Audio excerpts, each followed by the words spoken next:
John 3:16.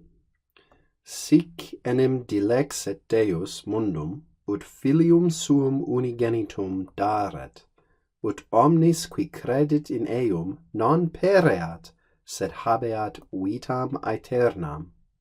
For God loved the world to such an extent that he gave his own only begotten Son, in order that everyone who believes in him may not perish, but have life everlasting.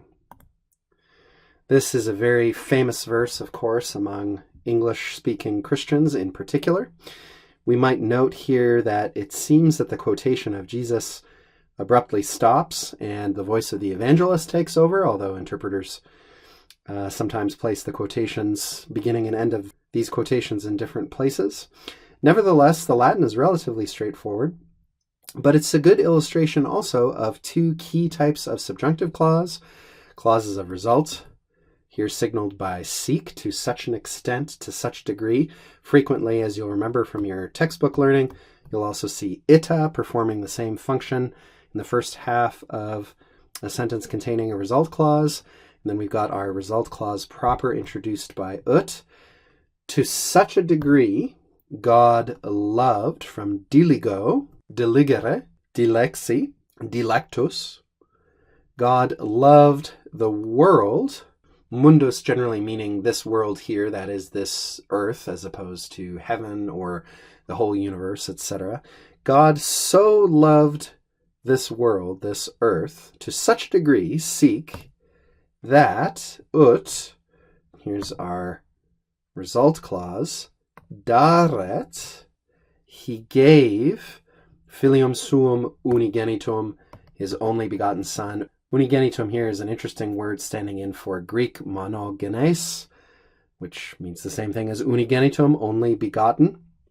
Daret, we might ask of daret, why here do we have the imperfect subjunctive? Well, it's because we've got a historical tense in the main clause. Simple past perfect, dilexit.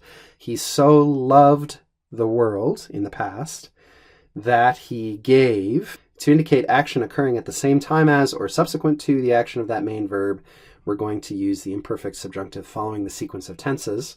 But in the next clause, further subordinated, starting here at ut, and here's a purpose clause, we're just going to abandon that normal sequence of tenses and use present tense verbs simply to make sure that our reader does not miss the present day implications of these past events. So the sequence of tenses is an important guide to the way that people generally express themselves in Latin, but there were exceptions.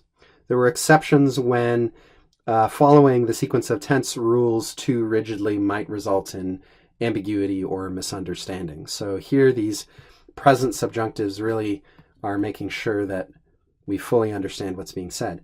So, he so loved the world to such a degree that, here's our result, he gave his only begotten Son, in order that, and there's our purpose clause, everyone, every person. Here's another substantive adjective. Remember, we talked about those recently. We don't need the noun explicitly expressed to understand what's going on here. Everyone who believes in him. Remember, we've also just recently discussed how credo, credere can take a few different constructions in Latin, and one of them, in imitation of Greek usage, is in plus accusative. Everyone who believes in him, we would say in English, will not perish or may not perish, but may have life everlasting.